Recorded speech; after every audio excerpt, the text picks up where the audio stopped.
Hello, hello. Welcome everyone. Welcome to everyone to Climathon Bratislava 2022. Yay.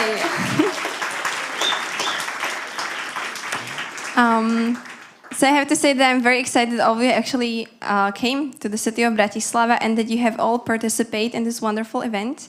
It is my honor to stand here with you. My name is Anna. Once again, I'm from company Savita, who's the innovation consultancy. This weekend was very special. It was the event where people from all corners of Slovakia, but also from outside of Slovakia, have come to the city of Bratislava to develop solutions that truly make a difference. And I'm very excited that I'm part of this whole project, and that I consider this event being this great connector of people. I think that the people that have come here, they all came, and you all came because we all care about the city of Bratislava, and that we all care enough to give our time to the city to develop solutions. It is very inspiring for me to see that many great and talented people who have come here to share their talents and use them to help our society. What I have felt here was this amazing energy of all of you, great motivation and perseverance.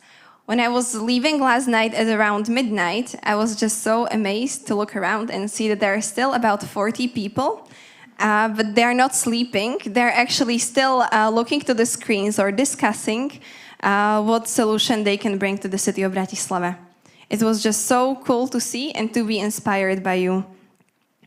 I'd like to give a special thanks to all the mentors that were here on this event with us, because they didn't do just something that was necessary to do. They didn't just give their time, that they made themselves available on the screen that everybody knows by now very well. But they actually stayed here much longer, and many of them have dedicated a lot of extra time to be involved with the discussions to develop better solutions. So now I would like to ask all mentors to actually stand up, and we can all give them a hand.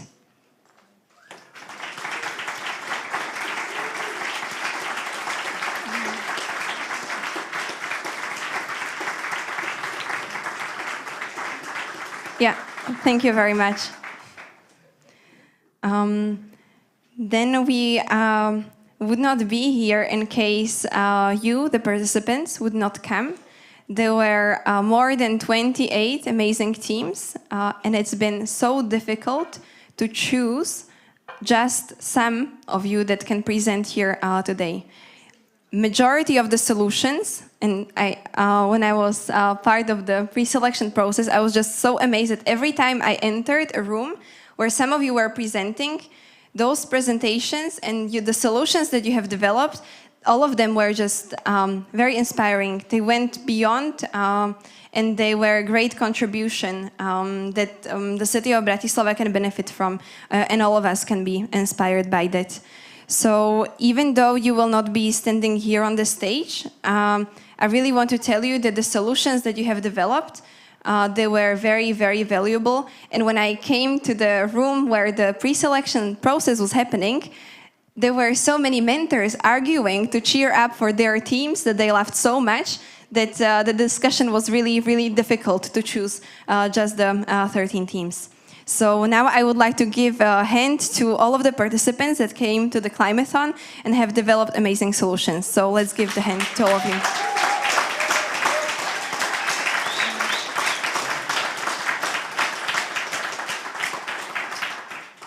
Thank you very much.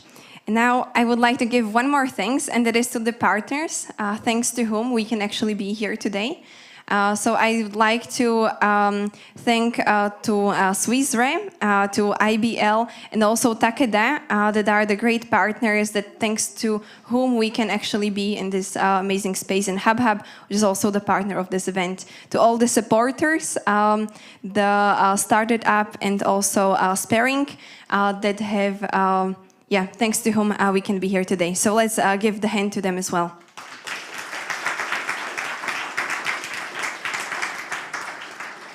And without further delay, I'd like to get to the presentations. Before that, though, I'd like to introduce the jury who will be evaluating the presentations to choose 3 winners. So I'd like to ask first Petra Zuroučinové from City of Bratislava and thank her that she's in our jury. Also to Eva Čulové from Metropolitan Institute of Bratislava. Michal Weiss from IBL. Lukáš Čoka from Swissre. And Israel Lauren from Takeda. Here you go. And also Michal Laco from Civita. Yeah, almost forgot, but good. Perfect. So now I would like to ask the first team to come on stage, the team Acropolis. The presentation will have 3 minutes, and then a Q&A session will be 3 minutes as well. We will be very strict about that. So when the 3 minutes are up, I will start clapping. I'd like to ask you to join me, and then the presentation will finish. Okay, so Acropolis, the stage is yours.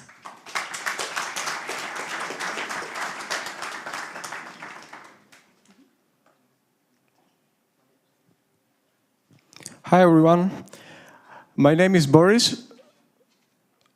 Sorry, can I start? Okay.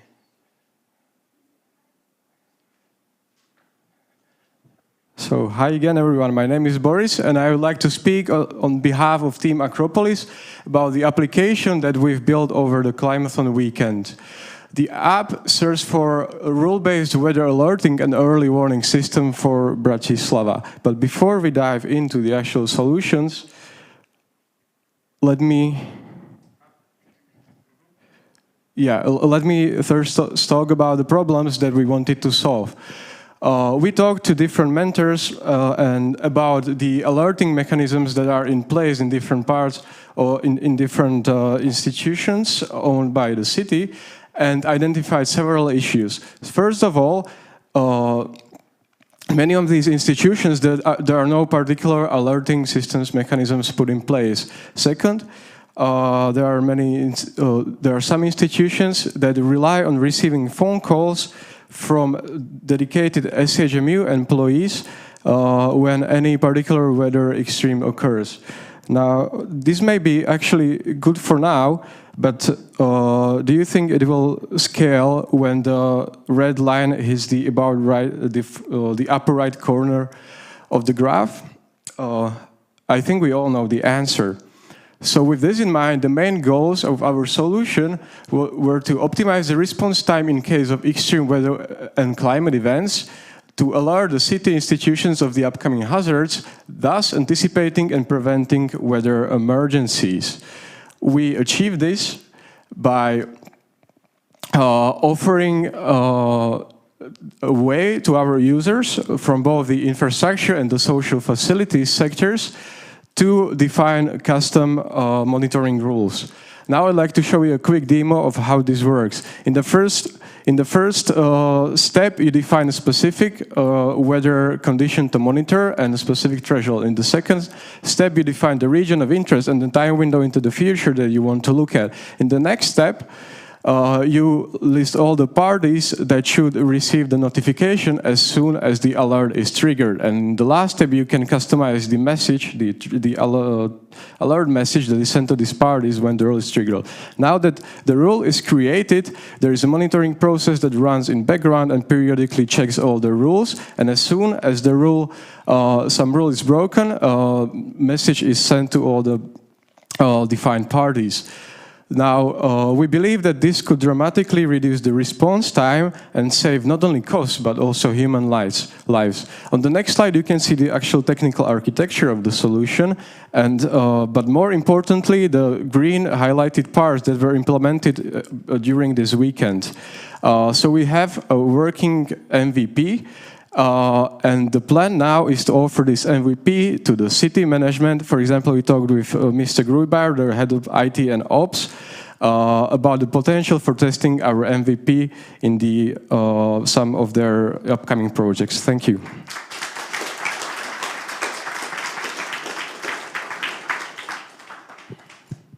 Thank you very much, Boris. I know that we had some technical difficulties, but you managed really well. And now I would like to ask the jury to start asking 3 minutes questions. Thanks. You mentioned you have there some thresholds and these kind of things. Have you thought about how actually to use them? Some real examples, who it may help? Yes, yes. So I can list one specific example. For example, one example of rule that the users of our application could define, the city can define, is that if the total accumulated precipitation during the next 2 hours, forecasted in the next 2 hours, surpasses a certain threshold, automatically send email notifications to the city crisis management team to be notified of a risk of flooded underpass at Transcamito and such. Thank you. I wanted to ask, what kind of events are you covering now? We cover precipitation, the total precipitation, then the wind speed, the temperature, and the relative humidity at the time. But the solution is not limited as to what events we can cover. The only limit is the data that we have available.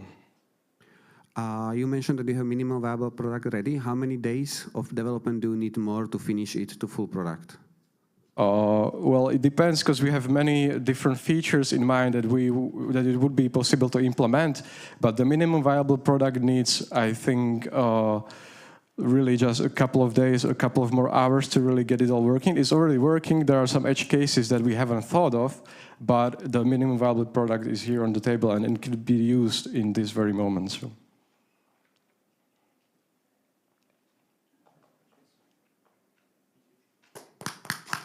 Thank you very much.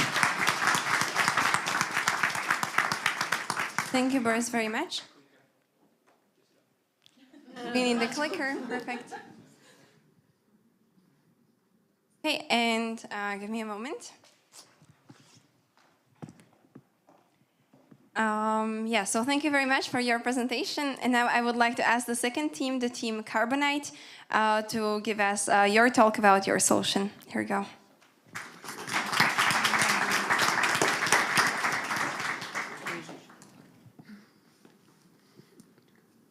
All organic waste should be charred. It's a bold statement, I know, but hear me out.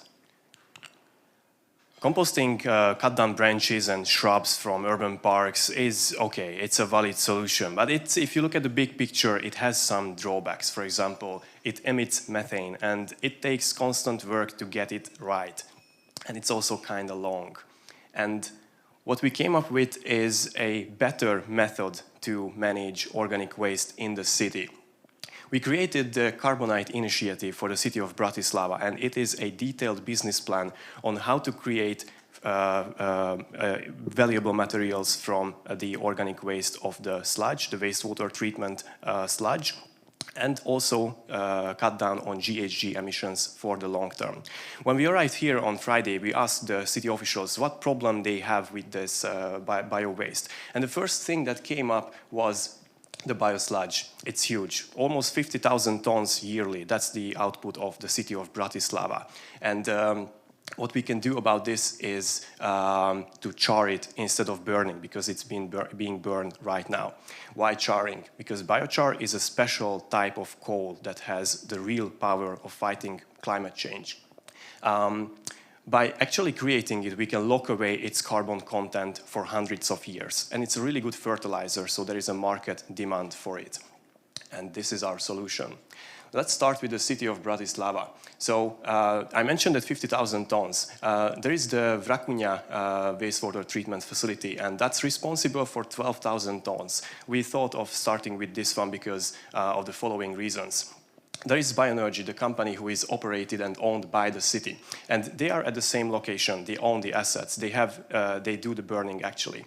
And investment is needed because this technology to make biochar is already available on the market. But with this investment, Bioenergy will be capable of producing 6,600 tons of biofertilizer yearly, which can be sold to the agricultural industry for more than 5 million euros of revenue.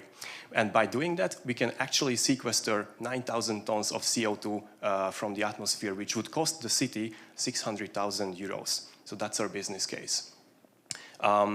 And it can be done right here in Bratislava. There's the sludge, the green, the blue area, and we can put the machinery all here. And our team has hands-down experience with this stuff. We actually brought some materials, so you can check it out maybe later. Stockholm has already doubled down on using this, and the Czechs are also pushing the limits of what's capable. We would like the city of Bratislava to also join this mission. We are really thrilled to work on this, and we would like to continue this work. We are engineers and business developers, and thank you for your attention. Thank you very much to you, and now I would like to ask Jury. I would like to ask, what's the role of the city? The city would provide the actual area, if I go back to this slide, where the investment could take place. And because it could be a new company, it could be the existing one, that's the role. Hello, I would like to ask you how much time takes the whole process to go from the trash to back to the city? Once it's dry, so it's lost its all water content, it's a matter of hours because it has to be heated, then processed, and then to let it cool down, it's a matter of hours instead of weeks. How much money do you need to start? We try to do this, we try to nail it down. Roughly, it's less than 3 million euros of investment from the city side. That's the equipment, the groundworks, everything. We try to calculate it.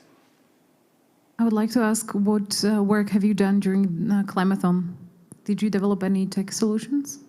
We actually have a use case, and I'm going to go to that slide because, let me go there. Yeah.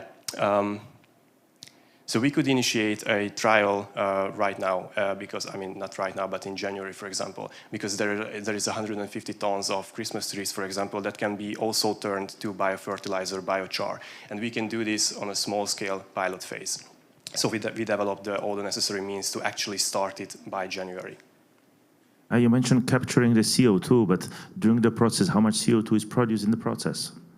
It's roughly like 45%. I don't know why it changes. It's roughly 45%, but the rest is locked inside the biochar, which is put to the ground, so it's locked away. Okay, thanks. Okay, thank you very much. Thank you.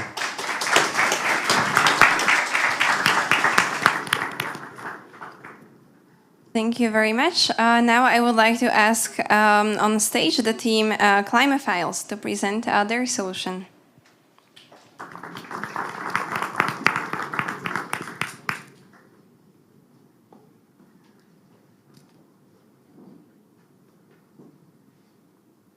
Hello, everyone. So as Climaphiles, we position the sound level meters around the cities to mitigate risk of noise pollution on citizens. Has it ever happened to you that you couldn't fall asleep because of too much noise? And did you wonder why we don't measure such things in Bratislava? I mean, the noise pollution. So we actually did a measurement in probably 2003, and this is the result of it. It's a map which is very static, outdated, non-integrable with other solutions or other data.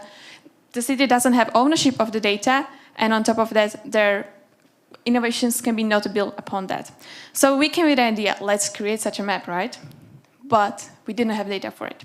So like, all right, let's get the sensors and let's measure it. And we are like, okay, but where do we place the sensors? Do we do it randomly around the city? No. And that's where our solution comes into place. So we come up with a web application that helps to prioritize the placement of sensors for sound level measurement within a city. How we reach these goals? So at first, what's happened?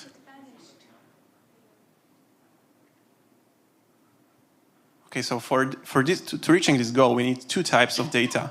At first, density of population within a city and about noise pollution. Since we don't have real data about noise pollution, we had to approximately estimate the intensity of noise from roads, trams, or trains based on some research. When we have these two types of data, we can inject them into our intelligent algorithm that can help us to prioritize displacement of sensors on places with high density of population and with great amount of noise. You can see that we can also visualize these places. For example, we want to see 10 best, most prioritized places within Bratislava where there could be places placed. Voila, you can see. And also, how can the city of Bratislava use this? So apart from being EU regulation compliance, it will also meet all 3 noise tackling strategy goals in the document of 2030. Then the data will be in-house and also the solution. So there is a very good perspective of having the real-time data and making the data-driven urban planning decisions and any regulations and seeing what impact it actually brings. So did the regulation help or did it not? And also, most importantly, it will protect the citizens from harmful noise pollution.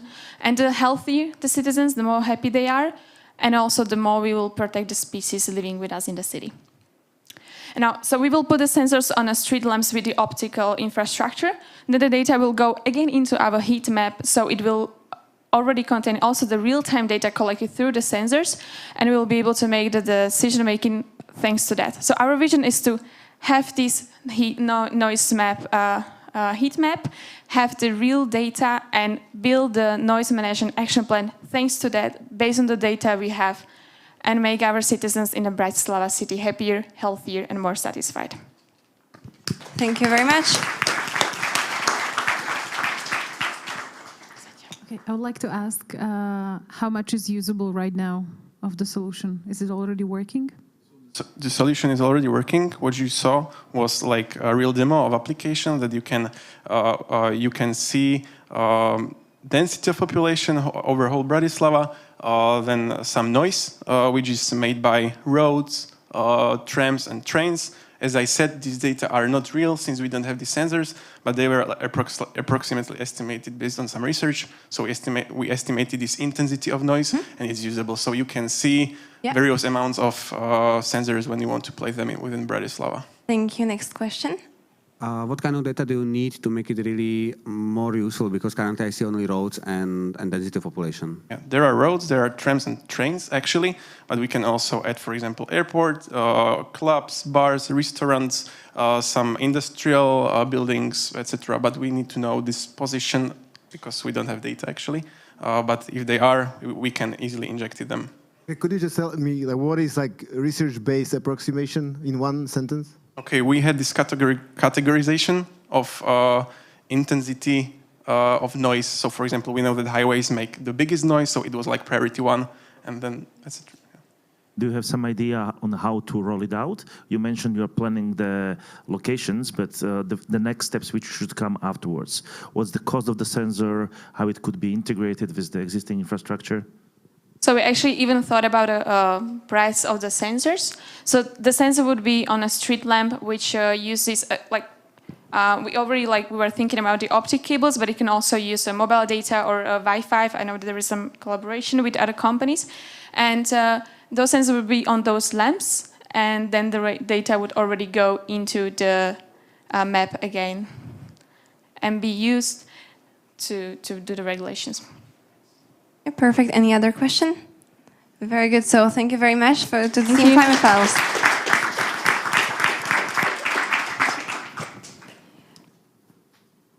Perfect. Thank you very much. And now I would like to ask the team Depper to come on stage. Let's give a hand. Thanks. Great. So hello, everyone. It's great to be here and offer our solution to the city of Bratislava. DAPPER stands for, a little bit louder, DAPPER stands for Digital, Automated, Planning and Preparedness Tool for Emergency or Extreme Weather and Resilience. And that is our vision, that is our goal. It's what we would like to enhance going forward. But today we're going to focus on just one use case, and that is optimizing road maintenance. Why? Because citizens need to rely on their city to deliver the things that they really need, the services that are critical. Right? So what's the problem right now? The staff of 4 operators are in charge of delivering and overseeing a fleet of vehicles that ensure the safety of our roads. Think snow plows. There is inefficient communication between these administrators and other departments such as police, and their plan is preset on a yearly basis and lacks dynamic or weighted data.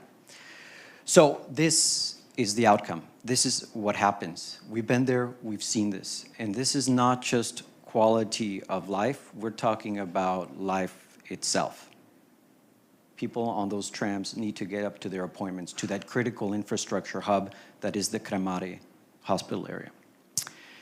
So we have a solution. It's an optimized approach. On the front end, Dapper is a tool for the operators to make better decisions, as simple as that. The back end, layered data that the city is not currently making use of, right? What are we talking about?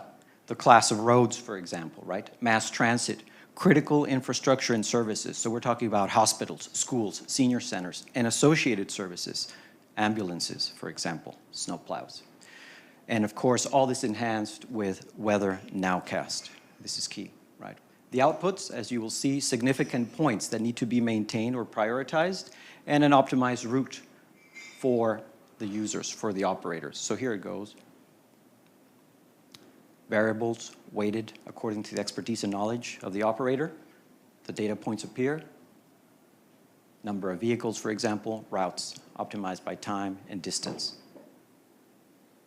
We think this is huge, right? Operators can now make more informed decisions, prevent and plan accordingly. They can prioritize according to what they think is important. Maybe the weather says that it's going to be hot. They can adjust for heat maps, et cetera, et cetera. Implementation. The solution, we believe, is ready to be tried and tested as a pilot. New hazard asset pairs can be added. So we're talking about things like high winds and billboards, right? Flooding and housing, high heat and green areas. There's a lot of room for growth here. Looking ahead, let's refine the capabilities. We'd like to collaborate with the city. We need more resources, right? And mentoring and business development. We have a great team. Thank you very much. Thank you very much.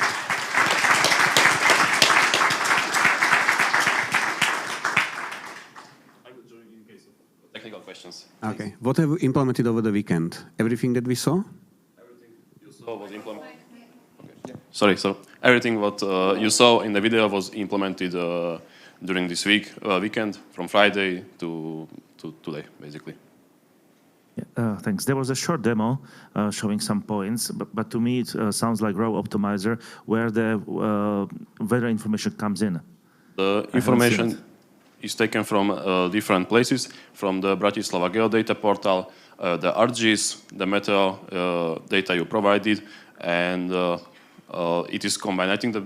Yeah, but sorry, but how it differs, there is no case in what you demonstrated on how it differs based on some other situation.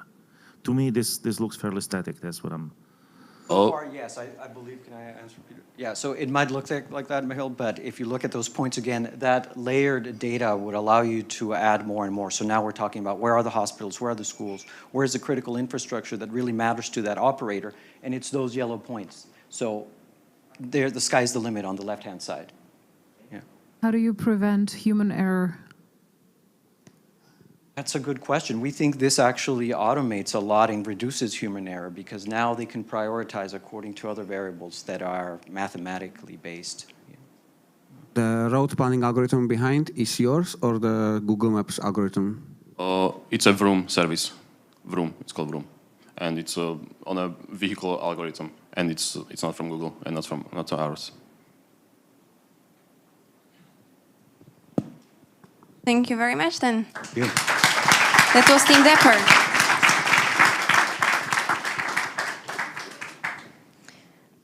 Thank you very much. And now I would like to ask the team Drevokocur to come up and present.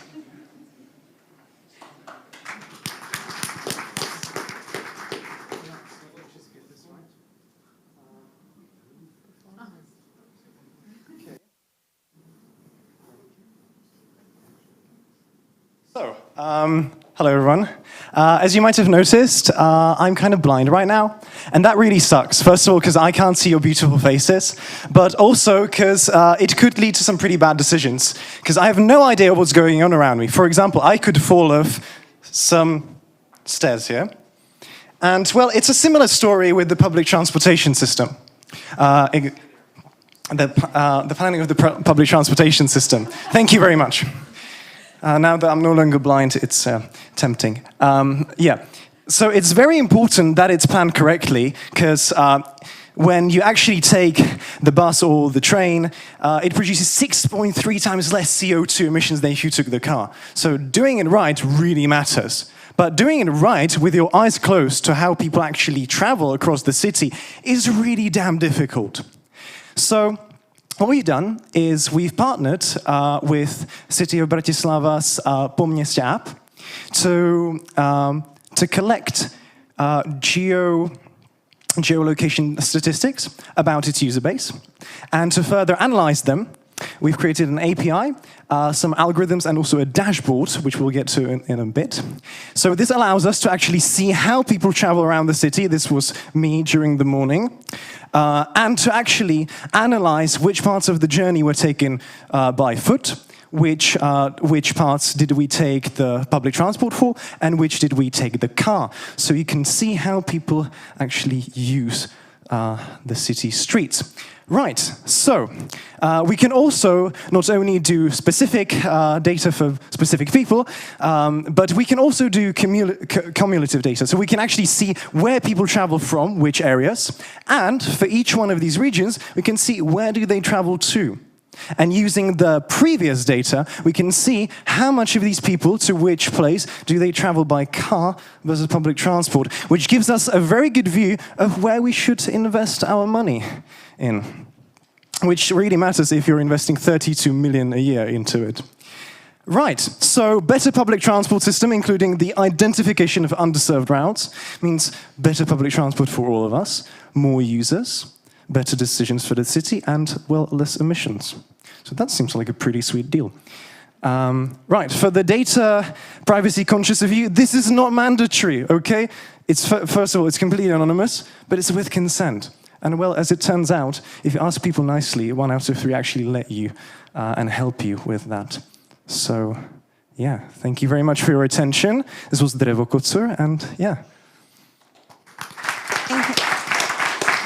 Thank you very much. What have you implemented over the weekend? What have we coded over the weekend? Well, we have done a dashboard where you can actually see those journeys, how they were taken, what time, etc. We have also built algorithms to recognize which parts of the journey were taken by which mode of transport, and we have built some cluster algorithms to actually figure out which people start their journeys from where and where do they go to, which is actually what you saw over there.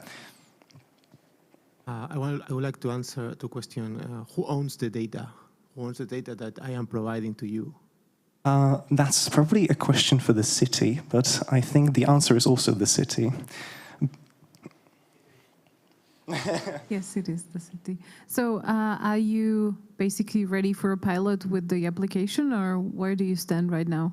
Right now, we have the algorithms ready. We have some sort of a dashboard. Obviously, to make it in production, we'd need a couple more days of no sleeping. But yeah. There are certain groups of people who don't use mobile phones. How would you incorporate this into data? Because they also need to travel. Yes, that's a very good question. And the answer is, well, we're improving the state from here to here. Unfortunately, we can't go here right now. Sorry. How much more time do you need for development to be ready to integrate it into the city application, rough number? To integrate it into the city application, that's more of a question for the guys, developing the city application. But on our side, we're ready to receive the data and to process it further. So you have a web service behind, or how? So we have a dashboard where you can view the data visually, but we also have an API where you can access that data programmatically. And I'm still privacy concerned. How would you convince me to enable tracking myself? How would I convince you? Well, with a beautiful Po Městě app, which is made by the most wonderful city in the whole world.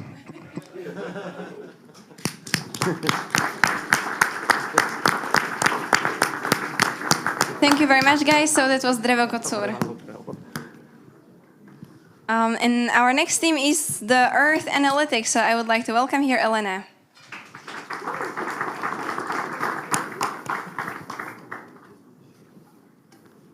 Okay, thank you. So maybe you notice in the recent years there is a lot of these headlines like Vienna, Prague or Warsaw are leaders in harvesting the solar energy. But there is not much heard about Bratislava. So where is it? So there is actually this long strategic plan for Bratislava 2030, which is saying that Bratislava also want to be leader in the region for solar power harvesting. But there is not much of plan how to do it, because as we talk with a lot of mentors here from the city, there is the will to do it, but not the methodology, like what are the most sustainable, the most suitable options, like with which buildings to start. Like there is so many city buildings, but not an idea where to start. So we made this framework, which is already done, which focus on getting the high solar energy potential, but being also cost effective towards the city. We use the data from Open Data Bratislava about the buildings which city owns, but we also enhance this by data from other sources about photovoltaics. And in the end, we produce a spreadsheet of buildings owned by the city with they are already ordered, like, okay, if you want to add solar panels to your building, you should probably start with this and this and this. You can also cluster them according to utilization of the buildings. And there is a lot of different answers, like, okay, like, do you want to focus on the, like, what investment is going to be returned the fastest? Or do you want to focus on saving the energy in general?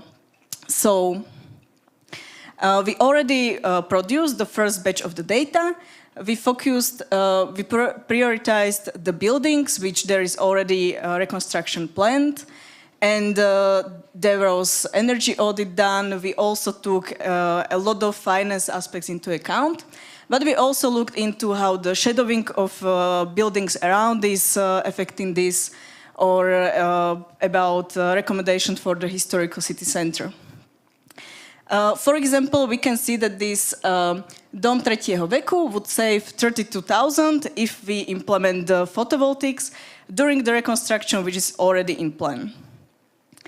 And we hope that, you know, in a year we will be here and we will say Bratislava is now the leader in harvesting the photovoltaic energy. And we really hope so, because we already communicated with a lot of people from the city. We actually already sent them the tool, we already sent them the data, and we already connected with a lot of them and promised them to send them tomorrow, because there was a high demand for this. Wow. Thank you.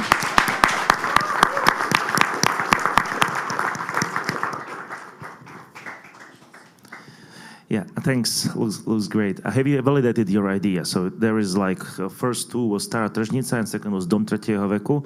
Did you check up to visit the city whether this actually makes sense for them?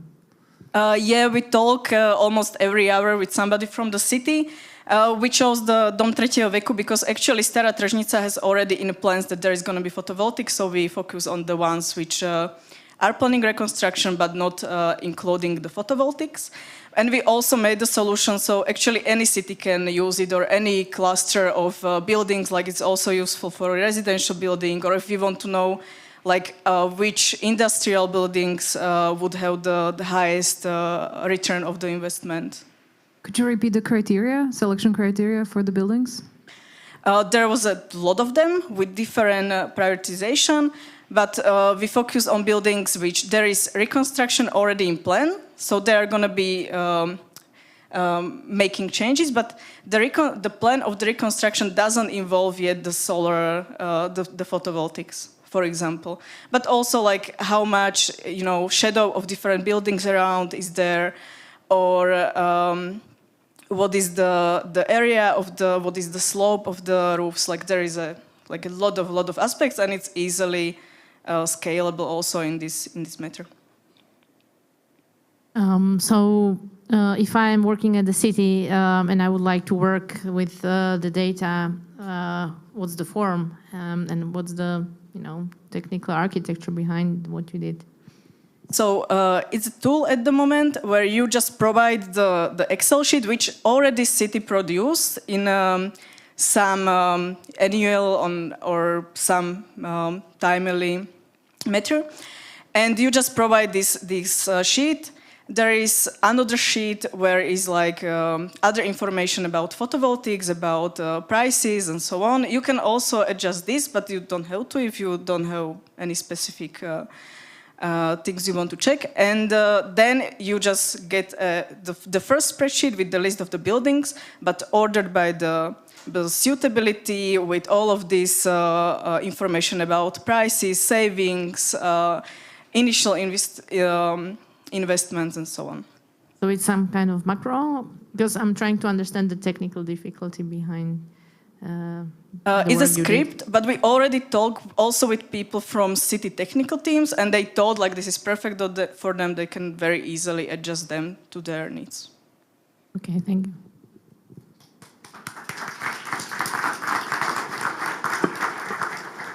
Thank you very much. So that was Team Earth Analytics and Elena.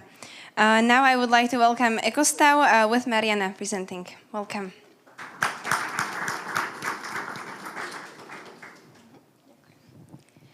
Okay, so hello everyone, welcome to our presentation. So as you heard, our name is EcoStau. So I will illustrate you this situation. Imagine you are standing here, sitting in the car and waiting in the traffic jam. You have to rush to work and you can make it because of the traffic. You couldn't take the public transport because it is not always reliable. So you decided to take a car where only you drive the car. So we thought about the problem and we created a solution. So we came up with ideas to share your car so we get far. It's a tool on already existing application, so you can share your car with strangers who can come to you and decide whether they want to travel on the same route as you. So we asked people from who are commuting to Bratislava from other towns near Bratislava, as for example Pezinok, if they would like to have such an app. And 44 people, as you can see on the graph, told that they would like to. 8 people weren't like really happy about the idea. So also we asked people if they would like to share car with people, and also we'll ask them if they would like to have some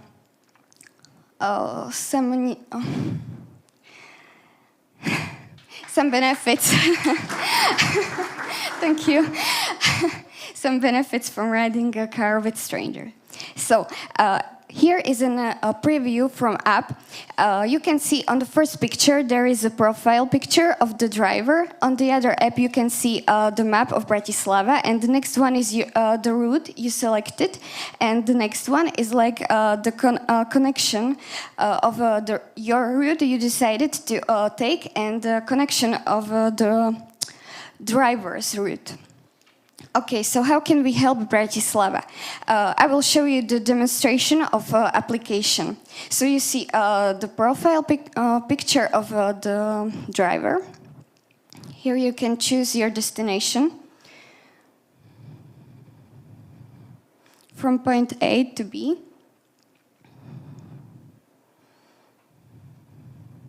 And it will show you the direction of the driver and the connection. Okay, so future steps we would take. So the first one is analyzing data. We would use this application for analyzing data to help with public transport, and also we would like to have a validation from city because we would like to have city. Okay, thank you.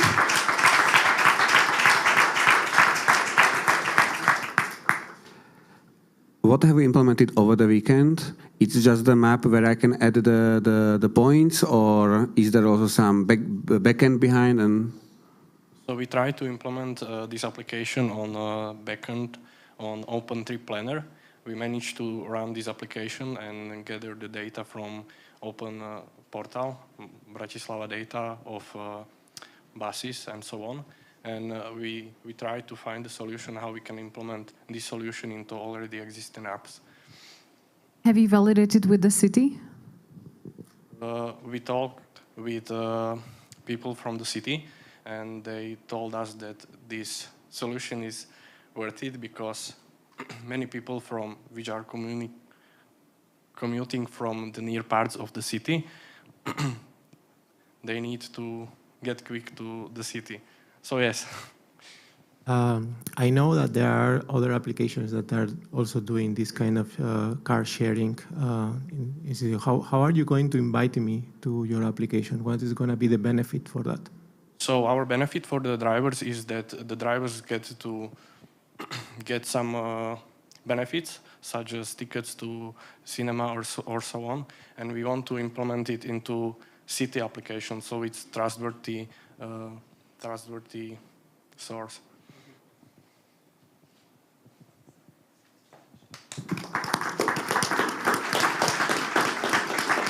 Thank you very much, guys, to Marian and Ekostel. I'd like to also highlight the fact that they're actually from the city of Košice, and that they came to the city of Bratislava on this Climathon. So thank you, guys.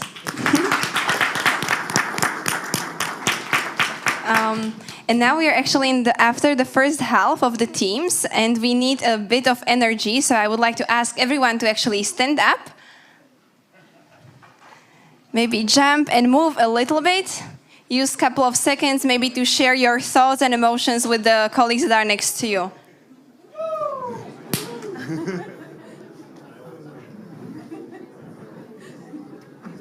Perfect. And I guess we are all energized by now, so please sit down and we can continue.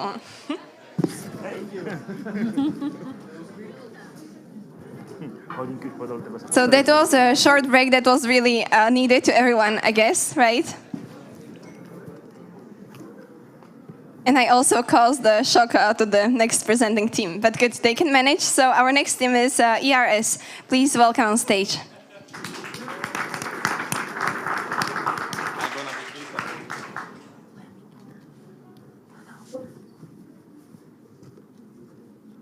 So hello everybody, we are Environmental Robotic Solutions. Peťo, Lubo, Rišo and Andrea. Our solution focuses on air pollution measurement. Why? Because right now, at this moment, we are measuring air pollution on less than 1% of Bratislava's area. So there's no complex data. We have no idea what is the situation with the air pollution on the playground where you take your kids after work, or what is the situation in the residential area where you want to buy your new apartment, as this is a real story shared by one of the mentors with us during this Climathon weekend. So that means we need the data. We need the data on air quality to share it with the citizens so they can decide when to open the windows or where to go for a walk. The city needs the data to monitor activities potentially potentially exceeding dust pollution levels, such as construction sites, or decide when to send out the vehicles spraying the streets with water during the summer season. So from long-term perspective, the air pollution data can be used for decision-making in city on policies like traffic or urban planning, so to decide where to build no-car zones, or if to put like parking zones next to playgrounds or not. Last but not least, we know that dust in the air decreases the efficacy of solar panels. So our data on air pollution can help to decide where to put the solar panels, as was discussed before.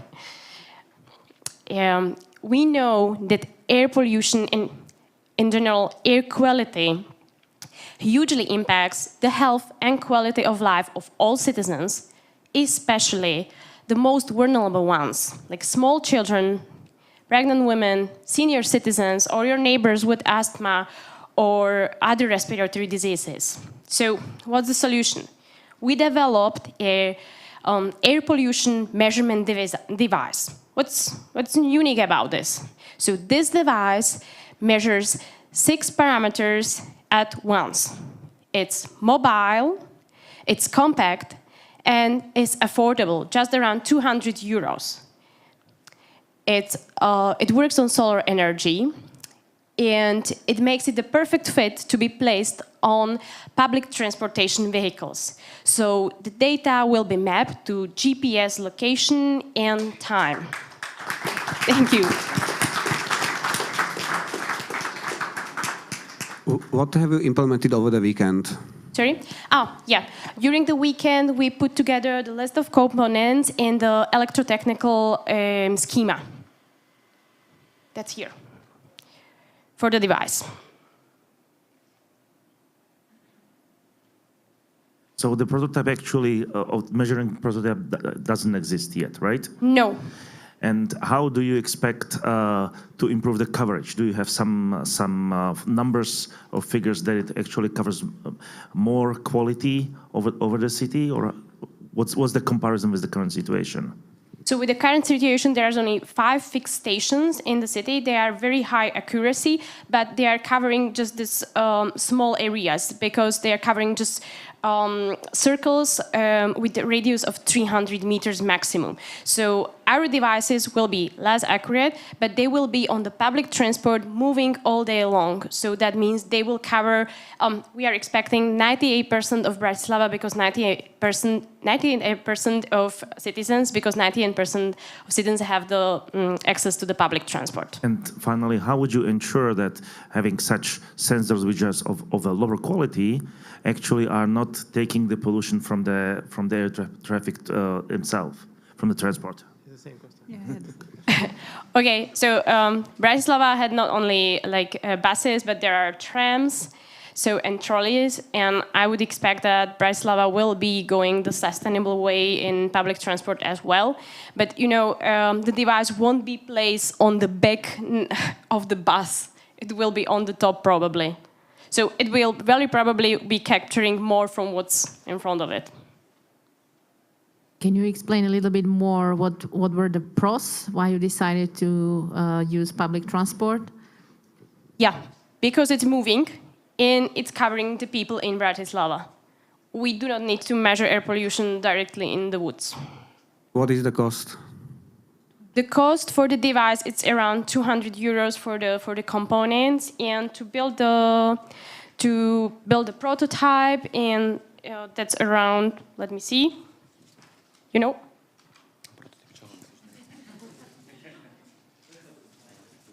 16,000. But the prototype, the small device, it's 200 euro.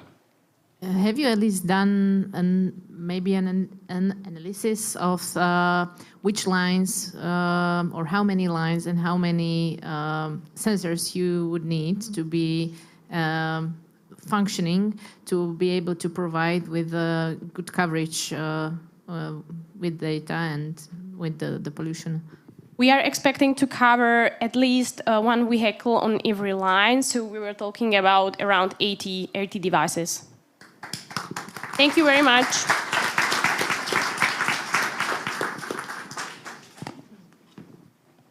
Thank you very much. And that was ERS. And now I would like to welcome the group in Habitat on stage.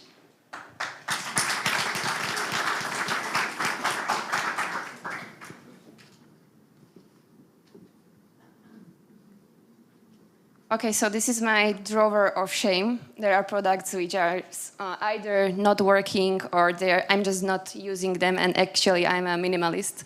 So as you can see, this is a pity because they could be used much, much better. This is how it works right now. We have a linear economy, and we just have products which end up on the landfill because sometimes of the laziness or many barriers.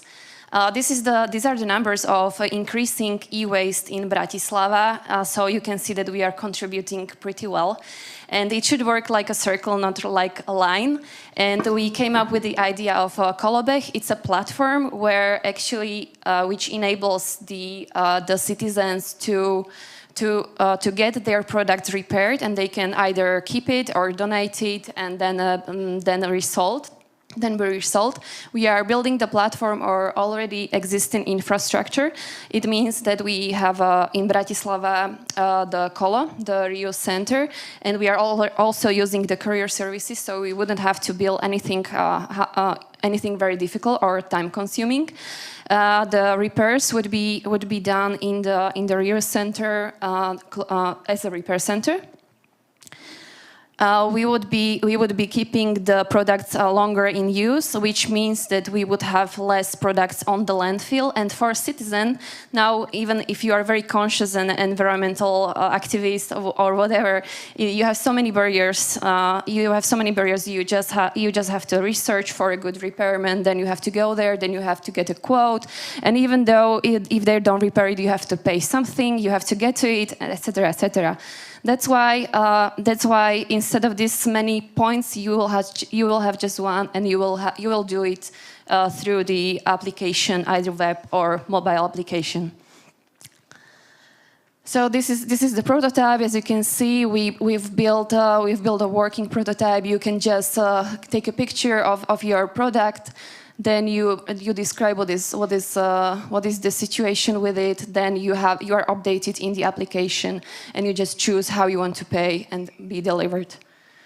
Why would you download it? Well, it's really comfortable. You're also like keeping the product in loop, also saving a lot of costs and decluttering your drawer. Also, we already talked to people from the city. We already talked to people from Colorio Center, and this is a testimonial from Ivana. It's a Colo project lead, and she said that it would be really useful and adding value, and we would increase the circular habits in Bratislava. This is our team, and this is the vision for the project in the future. Yeah, this is our team. I'm sorry. For the project in the future.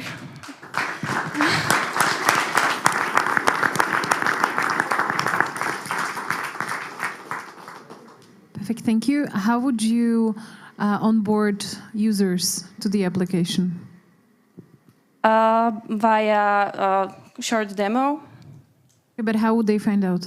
That's what I'm curious about. How would they find out about the application? Well, we would definitely use the already existing visitors of the Colo. That would be the main point. Also, city of Bratislava. Also, we would definitely use many influencers which are currently already environmental activists, and also like a mass of like regular people.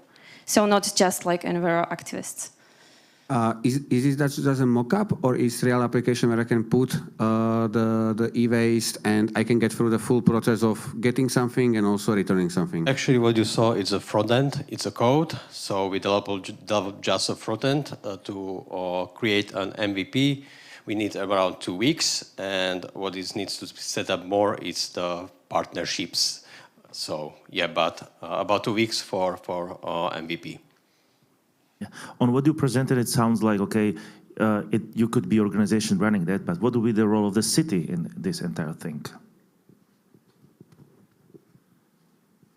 The role of the city is Olo. It already is the owner of Olo. City is owner of Olo. That's why we are already very connected, and Colo is under Olo. So I think it's straightforward. I'm sorry. I would like to ask you about the data. What kind of data are you going to be ingesting, and how it's going to be used in the future, or if you have any plans in the future to be used? How are we going to use the data? Good question.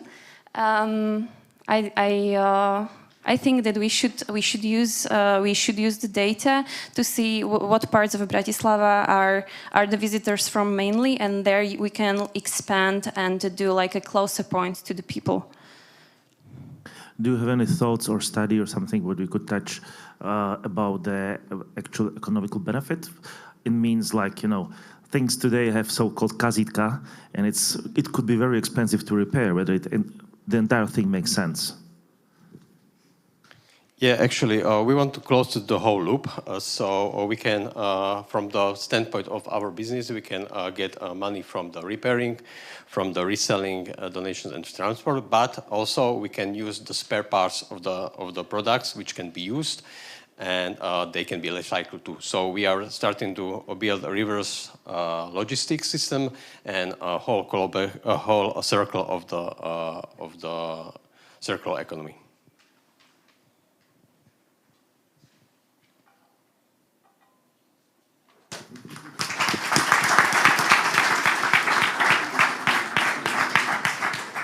Thank you very much, and that was Team Inhabitat. And now I would like to welcome here Team Madelo.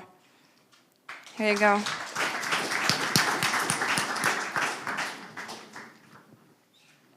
Hello. Now, imagine living in a beautiful city of Bratislava and seeing this. Illegal rubbish dump. There are more than 40 of them reported in Bratislava every month. Now, the citizens can report this by sending email, trash out app, odkaz pre starostu, or envelope. They are all good, they are used, but it is not scalable because the city stores the data manually. Now we went and we asked people how they want to report. They said that they want a web application, so we implemented now the system is like the citizens report to city, and then city has to report to all.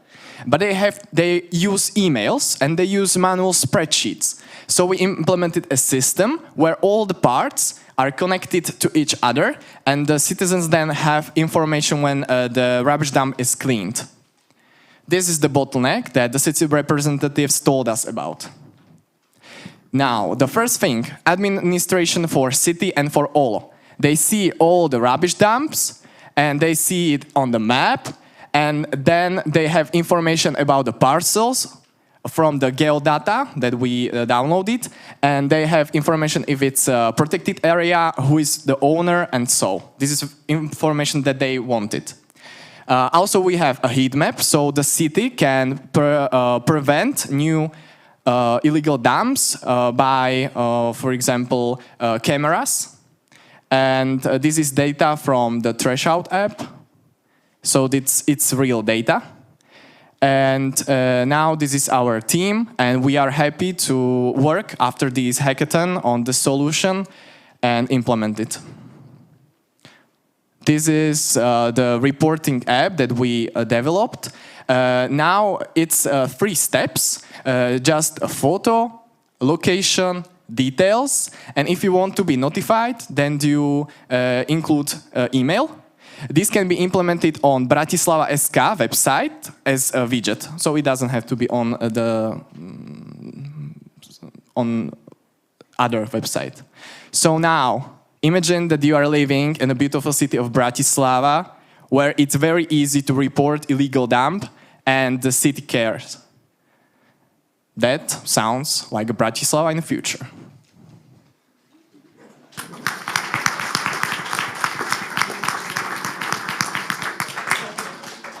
To the front end we saw, you have also backend implemented? Yes, the administration, yes, it's implemented, and even the emails are sent. Thank Michael. I would like to ask, have you talked to someone about implementing it in Olo, in the organization? No, we didn't get the possibility. But I think that if they will have the, we can export all the things, so they can filter and they can use it in their software too. You mentioned the prevention. How would you find out those where the future dumps could be created? Is there analytics behind? It's a heat map, so you will see on the map where the red spots are, and so you know that many people reported illegal dump somewhere there. So you know that are the difficult places, or the places where most of the dumps are located.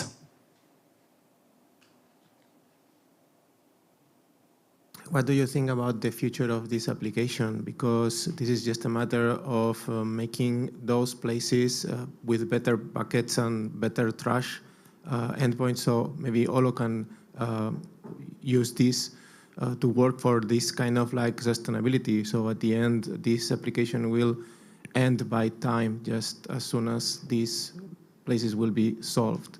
So what is the future for it? There are 40 new illegal dams reported every month. So I think this is not going to end soon.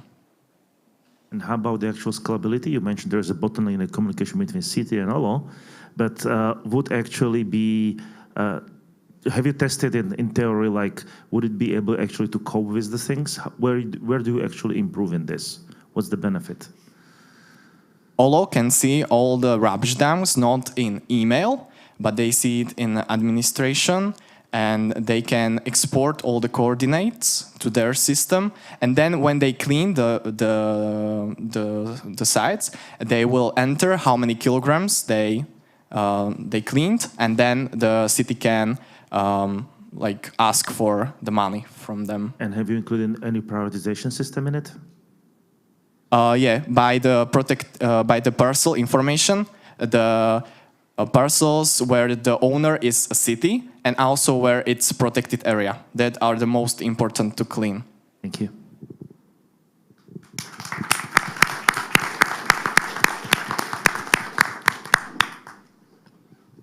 Thank you very much, and it was Team Medelo.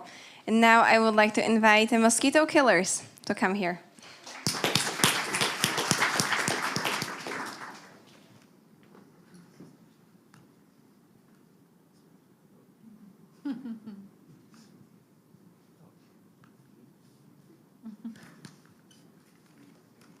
Okay, so a small technical issue. Is it working? Okay. I'm sorry for the hold up. Okay. No. No. Yeah, you can do the bzz. Okay, so guys, this is the sound of a mosquito. I know a very unpleasant intro, I suppose, and that's why we are here, right? We want to fight the mosquitoes and find a way to monitor them and also see what the city can do about them. Not only because it is dangerous for us as the citizens, but also because it creates, a huge problem with our neighboring states as Austria, Hungary, or Czech Republic. And this is how the current system. Okay, so the presentation doesn't work. Okay, and so this is how the current system works. We have 3 drones to effectively fight with the mosquitoes. We have around 20 volunteers and a budget of 200,000 euros per year to buy the pesticide. The problem is that the Imperial College of London came to a conclusion that in less than 10 years, in 8 years to be exact, we can have disease-spreading mosquitoes in Europe. So all the fevers you see in Africa or different countries like malaria, yellow fever, and everything else could be the reality here. And that's terrifying. Imagine you couldn't go out in the evening to have a drink or anything. And so that's why we came up with the heat map. This is all the locations in Záhorie, which are hatcheries. So the mosquitoes, get born here. This is, for example, a part of the protected area in Bratislava with all the hatcheries. And this is how the whole heat map looks. And you can see that this creates a pretty big problem for the city. Imagine, trillions of mosquitoes flying around and then we have no way of controlling it. And this is how the dashboard looks. Yeah, so we created all of this over the weekend based on data you offered us. It shows the heat maps, where are the situations most, dangerous. This is a summer map, but the data you see up there are from this particular time, so the risk is very low. There wouldn't be almost any mosquitoes now. You can also see the data in the past, so we can move on and, create solutions that could predict how the weather would be moving. All of it is real time. And the best part about it, we have an algorithm that takes into account all the suitability conditions that are needed for hatching. And we also added a forecasting for overflows, which would create these immense areas of swamps and marshes. And behind this, we also wanted to use some hardware. So this is Merač, as you can see, not the guy, the two things he's holding. You can put this onto any bridge, anything really, on a pole or a tree. And it measures the water level and the temperature in the water. The thing we did throughout the weekend was adding the temperature from the water and also some sensors to better predict the conditions in the correct area. The whole solution for the city with 10 sensors would cost 3,000 euros and would affect the biggest areas.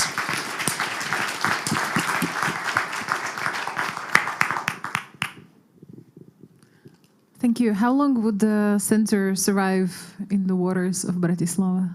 Well, it's not in the water, it's above it. It could be 10 years. And what did you actually achieve? Is there any algorithm or something that you validated for the prediction? Because that's some kind of missing. Yes, so we did a regression line analysis where we predicted the outcomes from historical data in Seoul and Austria, which was 95% confidence interval, so it was pretty fairly good. We also, what was the question again? So what you did today or this weekend, and what was the validation results? Yeah, so we had a few people from Lovci Komarov, which are the mosquito killers in Bratislava, so few of the volunteers. The heat map works for them as it is now. So all the data they collect, they can put inside the heat map, and it also shows them the most, relevant areas to be dealt with. Do you need to have the sensor to have the relevant area? No, you don't need to have it because we already have a, relatively good data on this. The sensor would make it semi-automatic, which means that you wouldn't need to have people going into, extremely inaccessible places and checking if there is enough of the small eggs inside the one spoon. How do you deal with selection bias? If I start to look for mosquitoes in one area, at some point I have so much data from one area that I will prioritize it, but I miss the other places. You're not looking for mosquitoes, and that's the issue. You're looking for the larvae, which means that, for example, if the water level was or had to be rise by 4 meters, you would have a huge area of swamps, and the ecosystem could not, do something about it on such a short notice. So we need to help the ecosystem to find the insects, because they evolve, faster than frogs or anything else. Is it prepared for future improvements to make, for example, predictions on the next mosquitoes areas that it will come in a certain period of time? Yes, so we connected this or tried to create a prediction model that, for example, if there is a storm in Hodonín, we can predict where the Morava would, overflow or if it will overflow. This means we can also monitor huge areas there that BTI would be useful for. So what the prediction model takes it as the input? So it takes volunteer data, which is the number of larvae in one spoon. That's, one way to do it, and we do it now in this way. The second thing it takes is the water level and the water temperature, as well as the humidity and precipitation.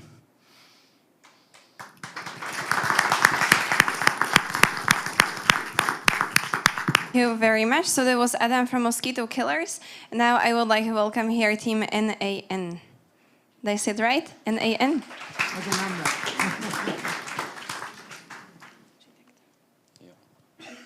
Thank you. All right. So over past 2 days, we're trying to answer question. Can you predict public transport delay based on weather conditions? And I know slide behind me says extreme, but it can be good, bad, extreme, whether it actually doesn't matter. And the simple answer is yes, you can. But let's not jump to conclusion. First, let's talk our motivation. So our motivation is to get people out of their cars and into the public transport. The city of Bratislava is already doing a great job with their application Po Meste. So we thought, why not join the cause and simply include our model in the application. All right, but what value would we bring? So there are two main groups of value recipients. There are passengers and the city itself. For passengers, it's quite simple. We provide them with delay, we are exact about it, and they can plan accordingly. If we do that enough times, they start to trust in the system. When it comes to city, given enough data, the system could actually identify weak points in their infrastructure, which suffered the most with the bad weather conditions, or it can even assist with the backup vehicles management. Now, what is our model? So our model is state-of-the-art gradient boosting tree, which probably doesn't tell you much. The important part is that it can predict the delay based on time of the day of the year, and weather conditions. With this approach, we were able to achieve average error of 16 seconds per bus stop. But we actually could have done more, and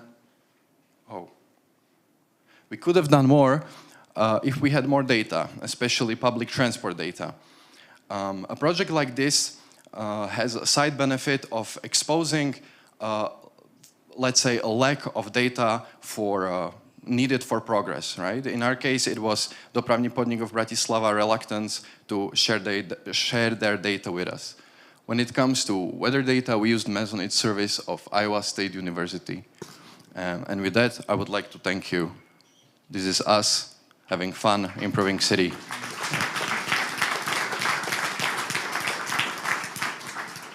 What does the 16 second means? Can you explain that? Yes, so we can predict delay for each stop, and this is the average error of our prediction, right? So it's either it's more or less than 16 seconds. Have you validated the algorithm which you created against some extreme conditions? What do you found there? I would like to ask my colleagues to come over here.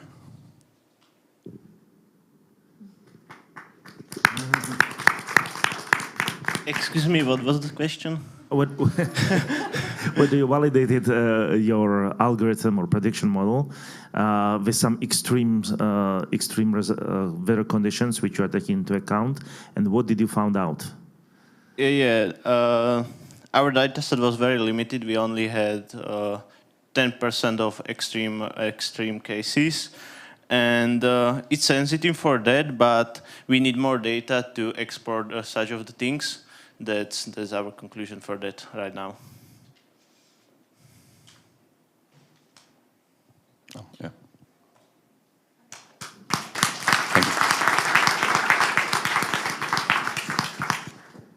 Thank you very much. So it was fun watching you coding. Now I would like to move on to the final team of this round, and that is the team 3.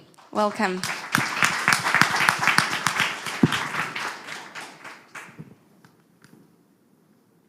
Hello, people. You in the back, in the front, please wake up. What are you doing with our drinking water? Of course, Andrea already mentioned that we used to flush our poo, but our city also sprays it on our roads. And our city also waters plants across our town with drinking water again. Of course, we do agree that plants do need to drink, but do they need to drink our drinking water? This is not sustainable, especially now, because we know that water is becoming a scarce resource, and our cities will need greenery and water for cooling. And we're also facing many extreme weather events that our drainage system cannot bear. So what if plants and roads could utilize the rainwater and protect our drainage system from damage. And this is possible as the city of Bratislava already manages many properties in our city, but these are dead funnels that waste and flushes all the drinking rainwater down the drain with no rainwater harvesting system that will be sufficient. There are already technical solutions such as retention tanks, but they are not used. So this is where our team steps in. We offer you, a city, an analytical and interactive tool that you can use. The only thing we need from your end is an address. In return, we are able to give you the water you will be able to harvest in your particular home, at your particular property, and also the tank that you will need to make this happen. We will also let you know how much you will be able to save and when you get the return on your investment. So this is what we were able to develop so far. It's a functioning platform that all of you will be able to access. This is how it looks like. You type in the address, and voila, you get the information. This is the municipality of Bratislava at the main square. So you can see if there was a tank of 6 cubic meters, it would cost 1,000 euros, but city of Bratislava would get the return on investment in just half a year. So something to consider. Lovely. This tool is primarily targeted to the city, but it's already available to all of you. So the household can decide how to make the grain recovery better and more efficient. The impact is not only saving drinking water and our drainage system, but also saving CO2. As the water treatment takes a lot of energy, time, and money.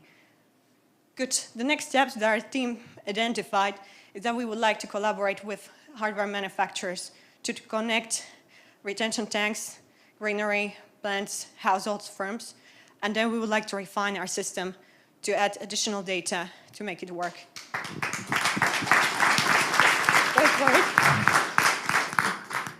And as you can see, please check out our website and search for your home. Thank you very much. So the solution is a map, or what's behind it? So it's a map, but technically there is a model behind. And I would like to invite my colleague Vlad on stage. Put your hands together for Vlad. Thank you. Yeah, when you scan the QR code, you get access to the map that tells you all these lovely details that you have seen on the images. They were not just images, that's the working demo. Yeah, you have to be on a hub Wi-Fi. Because of security, because you may own our IP, so we can't jeopardize it. So what you actually do is a calculation of installation of a tank, and what I could do with the water afterwards. Are there the next steps? Some of the next steps are that the city is already using a lot of water tanks for the purposes mentioned before, like watering plants. So instead of city using drinking water for those tanks, they would just come to the tank, get the water from there, and use the dead water instead of the drinking one. Thanks. Where do you get the data about buildings? We found a data set of buildings in the whole Slovakia about. It's from OpenStreetMap, so there are OpenStreetMap. polygons of Okay, every thank single you. building, and we calculated the rooftops. And what other data on buildings or location do you consider in terms of the physical world or weather data? So what's more in the model? Based on your suggestions, we have also used the imperviousness of the ground and the built environment across the city. Unfortunately, that would require some additional physics analysis, so we see it as a next step, but currently what we focus on is like the low-hanging fruit, which is the rainfall. You calculate the size of the tank, but how would you prevent tank to overflood? Well, if the tank would to overflow, we could still revert back to the normal way that the city does right now, which is dumping the water into the sewage. Would you be able to predict that? Well, when the tank is about to be full, you just don't put the water into the tank. I'm not okay. But similarly, you are the manager of our nowcast in the city, so and in Slovakia, I guess. So one thing that we were thinking about is also notification system, so we can let people know. So it's not going to rain for a few days, so make sure you retain the water and if there is going to be rain in 2 days' time, you can dump it now to make sure it won't overflood our drainage system. So it's not only the benefit of our consumer, like B2C, but also B2B to make sure we protect BVS. And what are the future subproducts of this element, of this product? What are you thinking that it will be the next step for it? So the next step would be probably the design, but it's already everything works, but just to make it more attractive to consumers. And well, start digging around the city, right?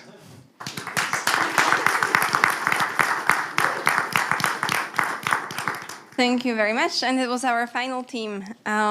So what makes me wonder right now is that was it really just 48 hours?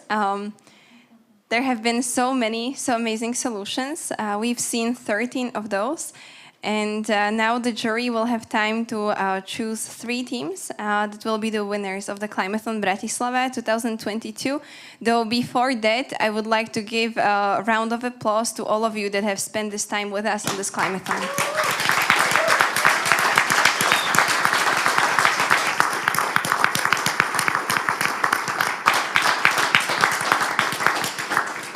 And in the meantime, as the jury is making their decision, there are some refreshments for all of you.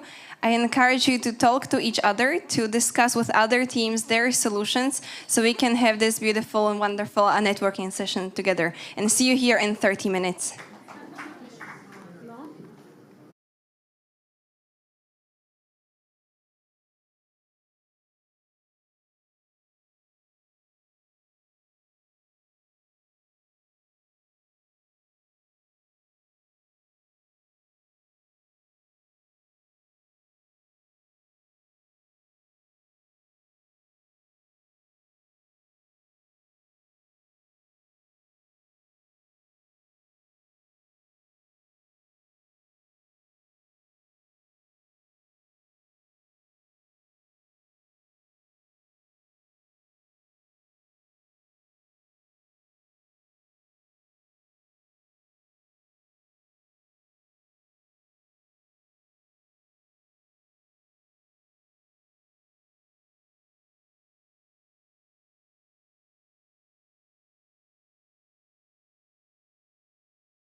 And yes, let's have a round of applause.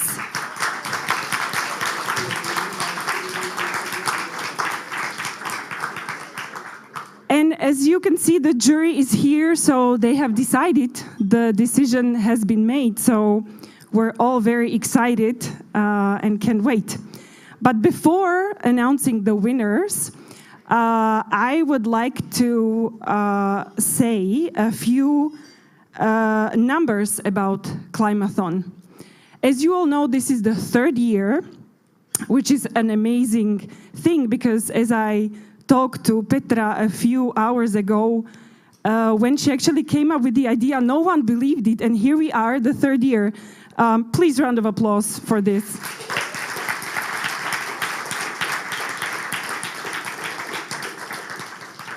We have had up to 200 people here.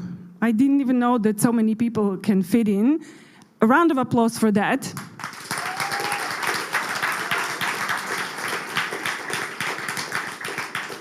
Because instead of you staying home and watching Netflix, you came here and you worked and you wanted to make a change. Thank you for that from the bottom of our hearts. An applause for you.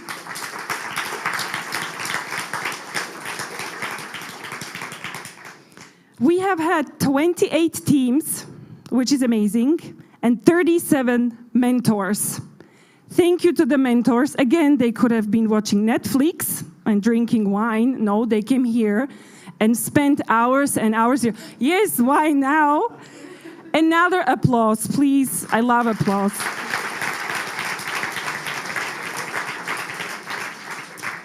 And we also had one dog. I don't know if he or she is still here. No, unfortunately. But there was a dog. Another two dogs. Excellent. Statistics are going up.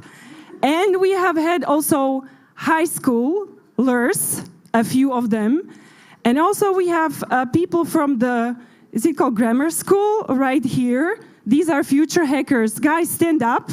These guys are 13 and 14. Woohoo! So we want to see them in a few years as hackers. Excellent. And above all, I want to thank to the partners, because without them, this would not have happened. Thank you to Swiss Re. Lukáš, thank you very much. Thank you, IBL, Micho. Thank you. And thank you very much to Takeda, Israel. Muchas gracias. And also thank you to HubHub. And supporters, thank you to Start It Up and Sparring. And let me say, since I forgot to introduce myself, so I'm Eva Šimekova from Civita, the organizer. Thank you, Civita.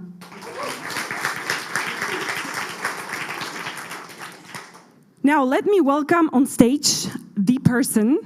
Petra, please join me. And can you please say a few words? How was the decision of the jury? Okay, before I dive into that, good evening, everyone. And on Friday, I opened up with love and being nice to each other. And I think you showed us that you love your city, that you're willing to spend your free time with us, and you are willing to dedicate your energy to the city. So for that, I'm really grateful. And you showed us that love can help and solve things, and you really care, and that's really important at this time. So I really appreciate this to every single one of you that actually came. So thank you so much.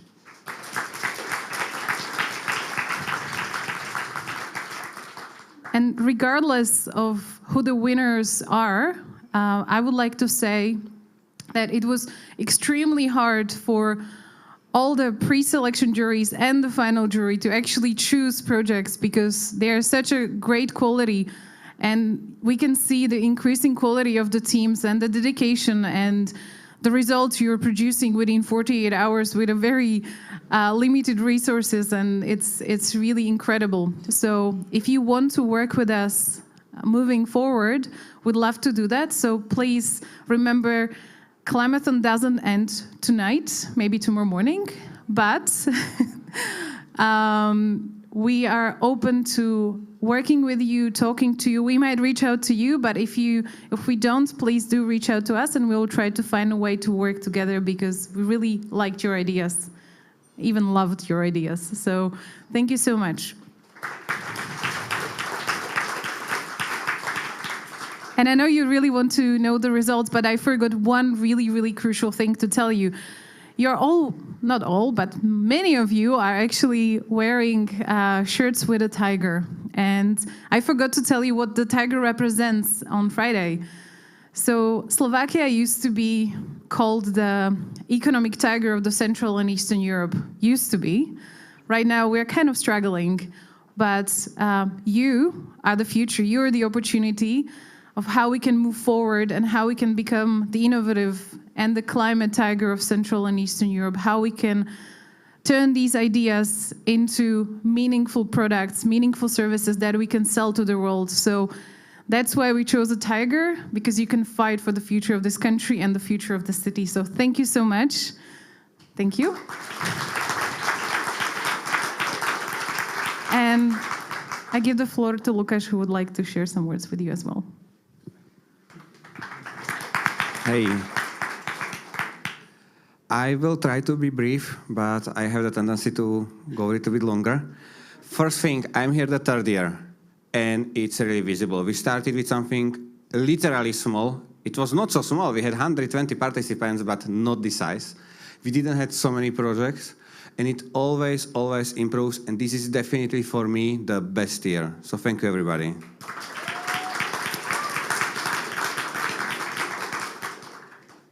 When we started, we at Swiss Re are really happy to help fight Bratislava, the climate resilience, but I'm so glad that we have here so many people that helps to fight climate resilience or to make Bratislava more resilient as well. And that I would also love to see you in our company or any other companies working for any of these partners or the city as well, but let's go to the private industry first. But at least when I can say what I saw is great solutions. In the first year, we selected really great solutions, but we have small amount of great solutions. Last year, it was a lot better, and we had some fights in the jury. Today, the pre-selection committee was shouting and fighting, and we needed to increase the numbers that will present here from 10 to 13. This just shows how hard even the jury had it to select the top 3. I think for next year we need to go like top 5 and increase the pot for winnings. I really love that lots of you didn't stop at the ideas. You really went into building a real product that are some of them done, some of them are proof of concepts, some of them are minimum viable products. But it's so much happened and so much implemented that I don't even understand how it's possible to do so much over the weekend. Great work.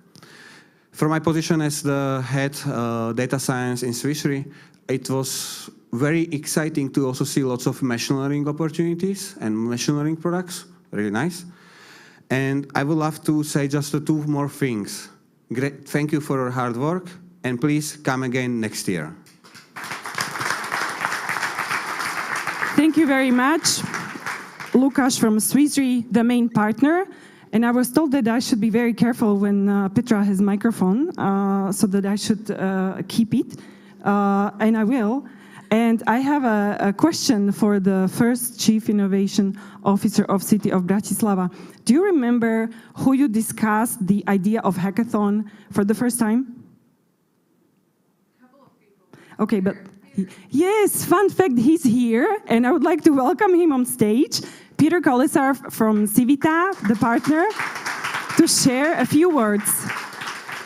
Was that a good link for you to welcome you on the stage? Did I do a good job? Yes, amazing segue. Hi everyone. I just have 2 messages for you, because I know you're really anxious to hear the results. The first message is that the hackathons bring the best in people.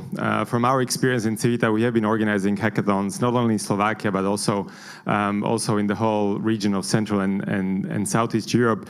And what we see during hackathons is people are working against the clock, under pressure, not only helping each other in teams, but also across teams. And what we see is also mentors spending their weekends with the teams. And if I remember correctly, we had a mentor that for this hackathon that traveled from Banská Bystrica twice here to Bratislava to help the teams and mentor the teams. And this is something that really sticks not only to us, but all everybody that participates in hackathons. This is the second hackathon that we have organized in a span of and both of them were tackling some of the biggest challenges we face as a city and we face as a country. The first hackathon a month ago was on healthcare, so we're helping pediatricians with their overload of work, and now we're helping with climate change issues in the city of Bratislava. And I know that some of you will not be happy after the winners are announced, and that's completely normal. I just want to appreciate also you that will not take your prizes and awards home. We really appreciate your efforts, and some of you may be even more successful than the actual winners. And the second point I want to make is the collaboration. If this was, for example, how we work as a country, I would not be worried about the future of the country. The ministry working together with the municipality, with the private sector, with corporates, with high school students, university students, and this is the spirit that we want to see in the whole country, in all the cities across Slovakia, and this is something that lifts all of our spirits, and hope we'll be able to spread this collaboration, the spirit of collaboration throughout our country. So thank you for that.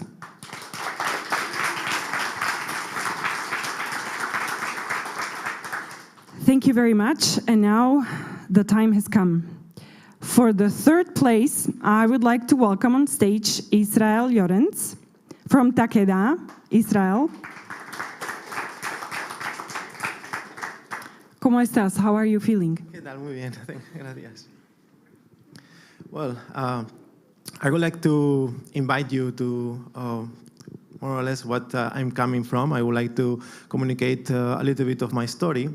So I am not from Bratislava. As you can see, I am coming from Spain. So this is more or less something that is going to tell you that Bratislava is starting to be more international, more European. And even this Climathon is happening around the world. And the reason why I'm here, I'm also participating with Takeda, just to invite you to our offices here in ICC that we started this year. And the possibilities that it can bring you, because I have seen during all this period, all this time here within you, I have seen amazing ideas that can proliferate in the future, and how you see the potential of Bratislava as a city and Slovakia as a country. So having said this, I think that I am not going to let you wait a little bit more longer. I would like to congratulate the third winner as a third place award to Drevo Kotsur.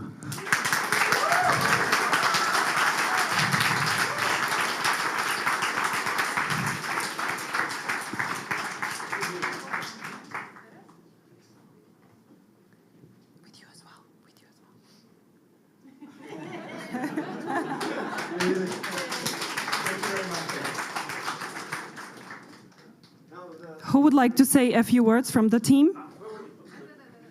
I will just go around. Who's the speaker? Thank you very much. We really appreciate that you actually gave us the prize despite us making fun of you literally in our name. But yeah, it was very lovely. We really enjoyed the time here. Thank you very much.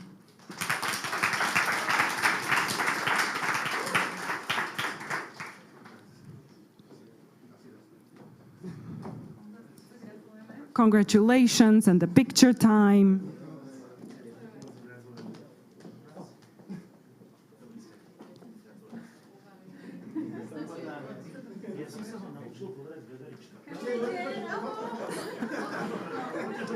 I repeat, picture time.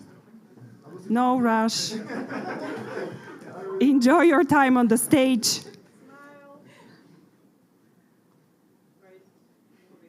Thank you very much. Round of applause.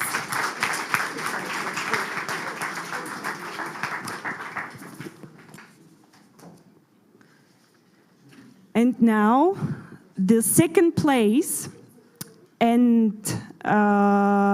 be presented by Misho, IBL. Misho, please join me on the stage. So, how is it to be a part of Climathon? You said that you were sorry that you were not here from the very first time, right? Yeah, actually, it's a shame. It's where I've come from at IBL. For us, the veteran climate is like bread and butter. So that's something what we work with. So when I came here, when I came to know about this event, I thought it's a shame that we didn't start it from the first year.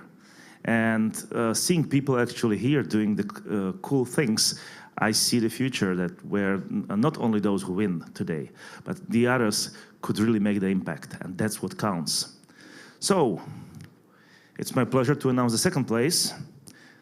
Hoped one of those who was going to make an impact, and it's a team which is going to help with the city road maintenance. Let me announce Dapper. Please come to the stage. And this team will receive a prize of €3,000.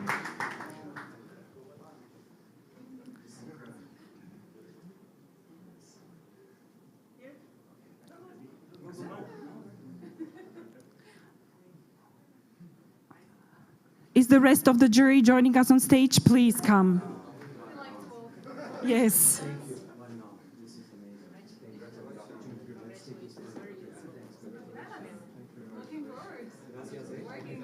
Everyone, please stay on the stage for another picture, especially the team.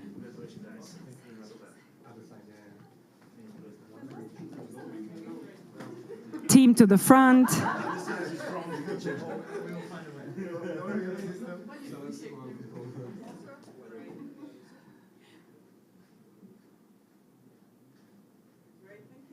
Thank you very much, Team Dapper. And now, finally, the first place. The winner, you're already here. Great. So I'll just say that the winner will receive €5,000 and then services from the legal company Sparring. And here to present the award is Lukáš from Swiss Re. Is there anything you haven't said? I'm not sure. I think no. Okay, let's see if you haven't said something. I think I said everything. I just want to, again, just to thank you that you came here. We had really good discussions. It was really hard to choose the best one. Like, even within the jury, we needed to go over 13 and choose one. That is, for me, task impossible. It was 6 of us, and it was group decision. But I'm very happy how it went. And I think what I can say about... And what I can say... Yes, I obviously won, as was heard. But what I can say is I think this team was here also last year. I'm not 100% sure, but I think this team was here also last year. And they were very close to get a prize and didn't. And this year they went with a completely different approach and will get a prize. I think the main prize of 5,000. And I just hope that they will also speak with the city how to leverage what they created over the weekend in next weeks or months. So, let me welcome here Acropolis.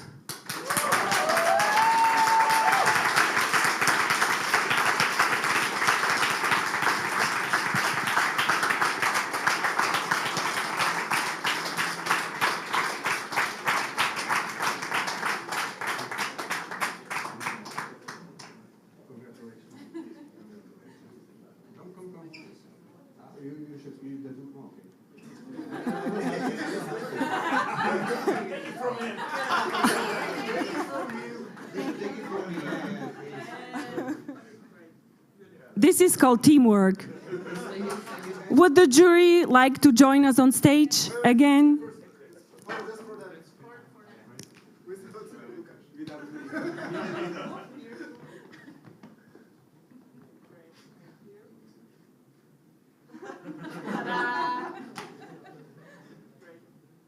Now, jury, please join the team on the stage, shake their hands.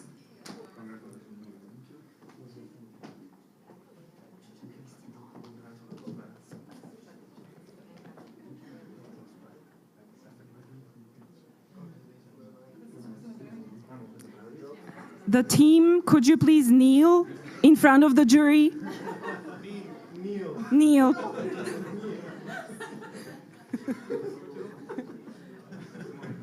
Yeah, Misha said, kneel.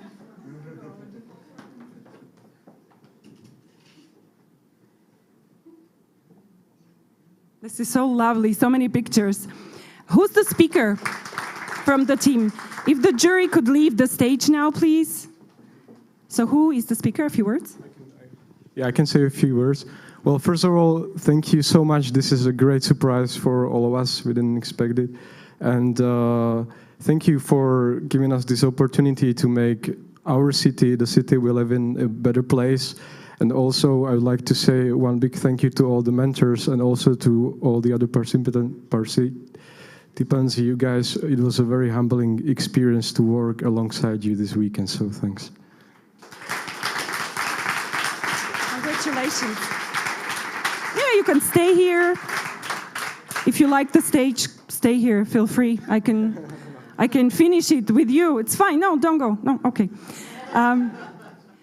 All right, that's it. That's it for tonight. Thank you everyone again for coming and being here with us. Thank you for reminding me. So it's not over until it's over. No. What matters are the actions afterwards. So, and as I know, Petra and the city and people from the city, the actions will be taken very soon and with the other partners. So again, thank you very much to all of you for coming here. Round of applause, please. Thank you to the partners. Thank you to mentors. And now, last but not least, I have a very important task for all of us. Please bear with me. We love taking pictures, as you saw, but look at the stage, it's tiny. And we want to have all of you on the picture, okay? So now everyone will stand up, not now, after a second, after I finish. We will go to the foyer where the main reception is. Okay, everyone will be there, everyone. I want to see everyone, I'm counting, okay? And then our photographer and camera crew, they will take a picture from the above. There is a little bridge, you'll see. Please, can you repeat what I said? We will stand up and then go to the foyer. Everyone, thank you very much. You're great.